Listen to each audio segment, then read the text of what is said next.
Do you think going into the season, this team had admirations of possibly being a Super Bowl contender? And do you think that this team, maybe next year, with Aaron Rodgers coming back, has a chance to go to the Super Bowl next year? Yes, I do. I think we had a really good chance to get into the playoffs at least. I watched Hard Knocks and was one of the better Hard Knocks, I guess because I was a Jet. And I watched the culture of the team change with the presence of Aaron Rodgers. Mm-hmm. Someone who was a leader, someone who was a winner. I watched how Zach began to under his umbrella.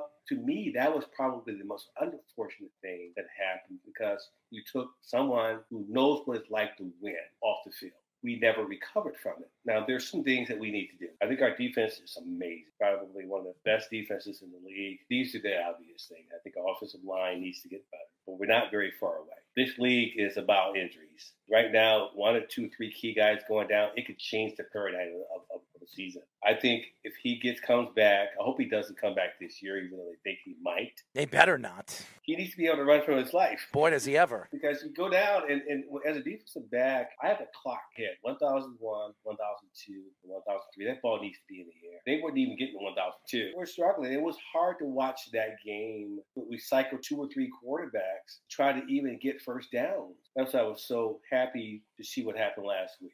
I think Zach has all the qualities of a good quarterback. I think he, with some humility, be humble himself, and begin to continue to be a student of the game. Combination of that, put some good people around him. He got some running backs, get some good offensive linemen. I think they're going to be solid. But with Aaron, we're a contender, definitely a contender. I'm so happy that you believe Zach Wilson is on a change and next season he'll be better. But I really don't see the Jets bringing him back at the end of the season. I don't think the fans are going to allow it. He could win all the rest of the games this year. Jet fans are going to kill him. I don't think he's the answer. I understand what Aaron is. He's a leader and he's protecting his players. He's protecting Zach. Zach didn't even want to get back into the game. He didn't even want to play. I believe Tim Boyle, before he got dropped, he was the one that threw that out there, that Zach didn't want to play anymore. He didn't want to start. But I think there's some kind of truth to that story. I understand the NFL and what the NFL was trying to do, giving him and Tommy DeVito the player of the week because of what he did, but I think he's given up. I understand that he had a good game. He also played a Texan team that I think really didn't want to even show up to the game. They thought this was going to be such an easy game, and the Jets defense, you're absolutely right. Their defense is breakers. I think they're as good a defense as any defense right now in the league, but that doesn't say much about what their offense is. It's been absolutely garbage. I feel bad for Garrett Wilson. He hasn't seen the ball enough this year. This guy should have 1,600 yards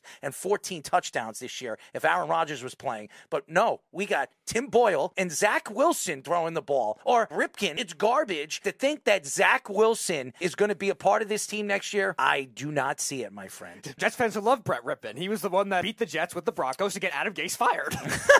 I want to believe it. I've been sticking up for this kid for the last 2 years. I said, Mike LaFleur, he's an idiot. He doesn't know what he's doing. Let's bring in a competent quarterback coach. You bring in Nathaniel Hackett. You bring in Aaron Rodgers. We got a guy that actually can coach this guy. And then what happens? This guy comes in after Aaron Rodgers and has thrown nothing but lousy goose eggs. And the only game that really stood out to me was against Kansas City. And last week he looked good, but I think he played a Texan team. By the way, it was pouring. It was raining. The Texans didn't even look like they even wanted to be there. They looked like they said, you know what? Where's the bus? I want to get the hell out of here. Let's see what they do this week when they're playing a team that's half decent, a.k.a. Miami. And by the way, Tyreek Hill's not even playing. I still think as good as the Jets defense, they're not going to put up enough points with Zach Wilson under center. So I hope so, but it's not going to happen, my friend.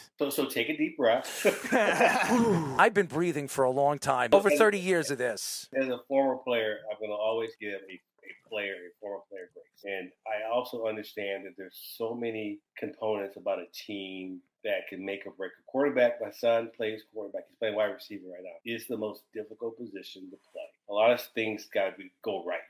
And there is a possibility he may not be back. That's pretty obvious. That could be the case. But I'm going to give grace. Would I have drafted him? Probably not, based on what I saw in college. Second pick. Can he be a solid quarterback somewhere with the right team, with the right offense, 3 or 4 more years under his belt? But unfortunately, it hasn't worked for him here. And it's a tough game. You look at the quarterbacks that are out there and tell me on one hand how many quarterbacks are lighting it up. I would say about 6. And guess what? They've all had bad games too. It's a tough position to play. Aaron could have struggled with that offense.